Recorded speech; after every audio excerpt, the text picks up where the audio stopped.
returns. It's very much like Moore's law. So the idea is that, especially for information technologies, every year to 2 years, everything gets twice as good, twice as fast, twice as powerful. So if I take 30 steps on this stage, I get to the other side. But if I take 30 steps where every time I take a step, it gets twice as good, and I do that 30 times, I go from here to the moon. So this is just a little example of why things are getting so powerful so quickly. So they improve, they improve, they improve, and then all of a sudden they go like this, because everything is doubling. That's happening in lots of different areas. Life expectancy. We talked about artificial intelligence. You name it. There's some really incredible examples that I'm going to show you. Now, we've all heard about self-driving cars, right? I believe this is going to be one of the most impactful things that's going to happen in our lifetime. Let's really understand why this matters so much. Of course, teenage deaths, drunk driving, that's one of the biggest killers. There's a huge amount of 1 billion hours just in the United States every year of wasted commute time, people sitting in their car in traffic. The one thing, though, that is the most amazing thing to me is that when you're in a large city, 30% of every car that you see in that city is looking for a parking spot at any given time. So when you're driving around in a major metropolitan area, 30% of the people in those cars are sitting there looking for a place to park. That's crazy. Now, you've heard about, there's all kinds of things going on here, there's all sorts of investments going on here. But this is actually even a little bit outdated. Millions and millions of miles, robotic cars are now, on the cusp of actually becoming mainstream. I believe that within 10 years, if you're driving your own car as a human, you're going to have your own lane. They want you to get out of the way of the computers. Because if you think about it, the cars and trucks, when they go into the freeway, are going to be snapping into a local area network. So trucks that are hauling transportation, they're going to go right up behind each other, they're going to snap into it, and they're going to move together. Right? Well, if you can drive 18 inches apart, every truck, and they're all moving together, it's far more efficient in terms of drag. All of the traffic stuff that they're going to do, they're going to be moving together. You're not going to have traffic jams anymore.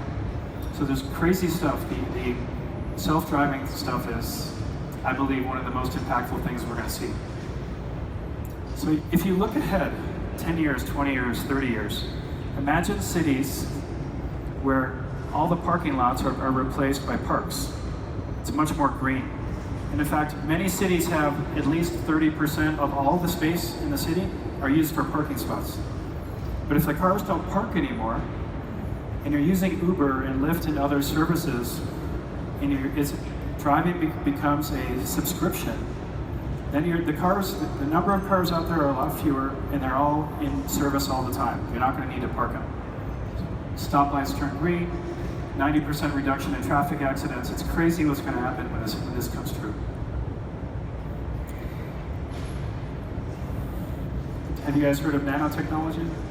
I assume this is a very technically savvy crowd.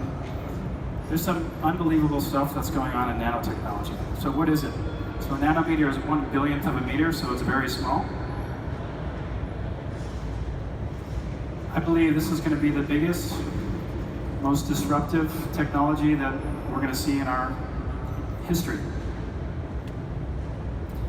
This is an example of, and this is probably 10 years old now, but manipulating matter at very, very small scale is possible even now. So this is about 1/10 the width of a human hair. It's really, really tiny. IBM did these. These are individual xenon atoms that have been manipulated to form IBM logo. So we're talking about the beginning of being able to manipulate things so small that you get down to the atomic level. And once that happens, the entire world changes. Medical uses. So nanobots, these are going to be tiny robots that are going to be swimming around in our bloodstream, right? They're going to be taking directed therapies to things like cancer. So you're not going to have to do chemotherapy where you have to basically inject yourself with things that hurt, the cells in your body all over your body. You're going to have targeted therapies where you're going to have very specific delivery of cancer drugs, for example, by tiny robots. Here's another example. Now, this is a peer-reviewed technology called respirocytes. So these are artificial red blood cells. We can't make them yet because we can't manufacture a machine in something so tiny yet. But of course, every year it's getting twice as, or every, say, 18 months, it gets twice as powerful. We can get smaller and smaller and smaller. But once you can replace 10% of the red blood cells in your body with a respirocyte, an artificial red blood cell, you'll be able to sprint for 15 minutes without taking a breath. You'll be able to sit on the bottom of your pool for 4 hours without breathing. That's how different it is when you're using an artificially enhanced mechanism for oxygen delivery. It's crazy, right? I see people that are going, no way, right? Well, just wait, this gets better. So the shrinking laboratory, something called Lab on a Chip, and this was really the vision for what a very infamous company went after. If you guys remember the Theranos story, this is what they're trying to do. But this is going to happen, even though there was a little bit of fraud involved in that particular company. The ability to take 1 drop of blood and do the work of 20 laboratories and instantly, that changes healthcare all over the world. You go to Africa, where there's not many hospitals, you can basically, all you need is a bunch of Walgreens, because you can diagnose everything with 1 drop of blood. And this day is coming. It's been tarnished a little bit by Theranos, but there's a lot going on in this area. What about materials? Have you guys heard of this before? Carbon nanotube?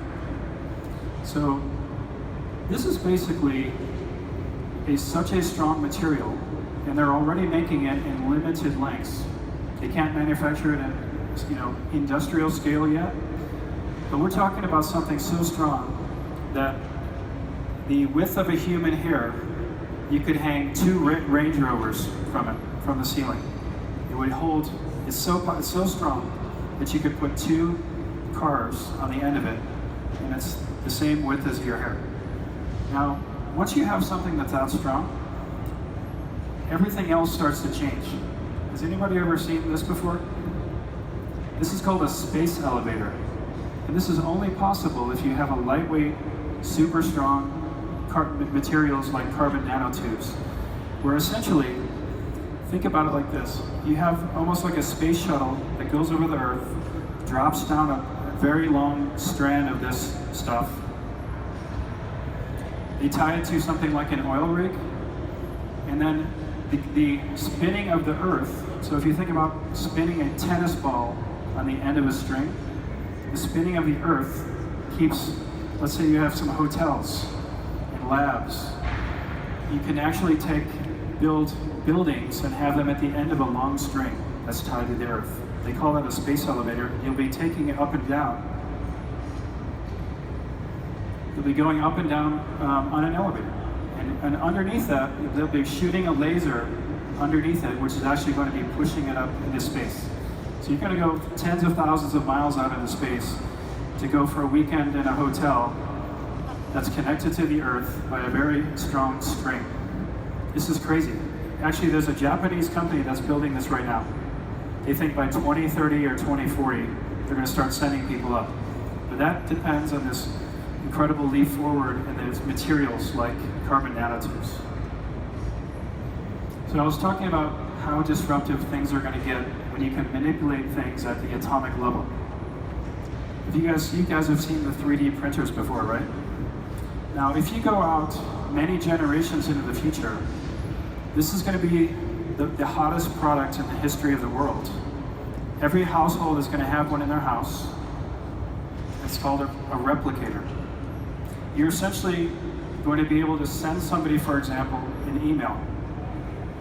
And the attachment to the email will be the full molecular roadmap for building anything. Because you know, atoms, we're all made of the same stuff. Everything is made of atoms. It's just how do you put them together? So in 30, 40, 50, 100 years, or I don't know exactly how long this is going to take, I'm going to email my friend a slice of pizza, the best pizza I've ever had in my life, the best taco I've ever had in my life, something that I love.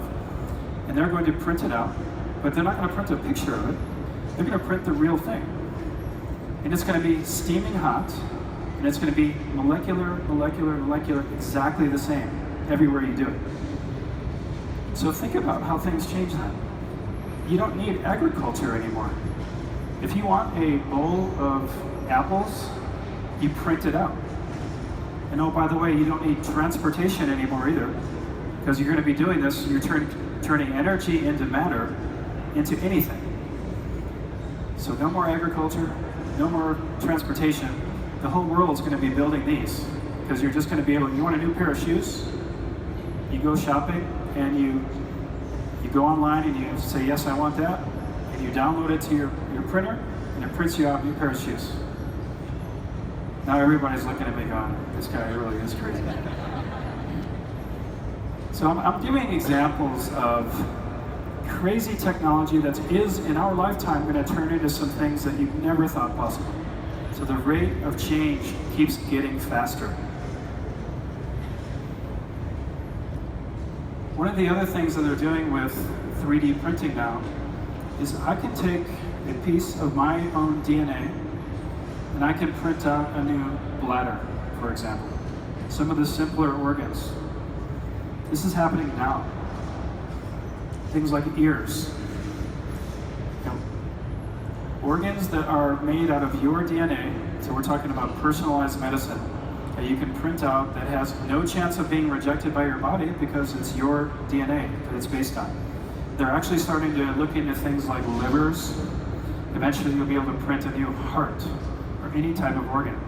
Right now the problem is, as you're printing out a soft organ, you need to have a lattice structure that supports it so it's not just laying on the ground as they're printing it. So there's challenges there that they're working on, but it's a crazy future on this stuff. All this stuff is happening now. If you look into any of these areas that I talked about, and I encourage you to look into it, and I know you're going to because you think I'm crazy now, go on Google tonight or YouTube and look up the printing of the organs. It's pretty incredible. It's all happening today. This was about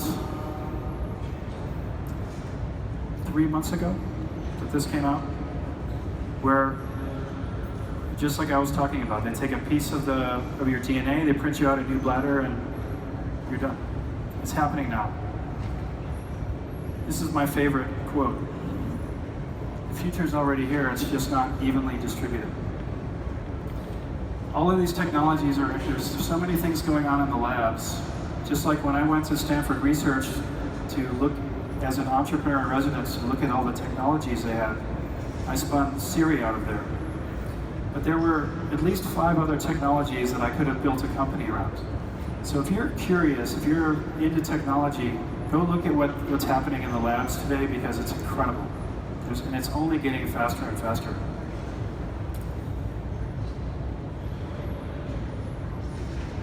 So this is kind of the conclusion of the regular part of my talk, and we're going to do a bunch of Q&A now. But yeah, thank you. I just wanted to give you an overview of what's happening with SIRI and artificial intelligence and some of the other amazing technologies out here. But I'm very happy to take some questions.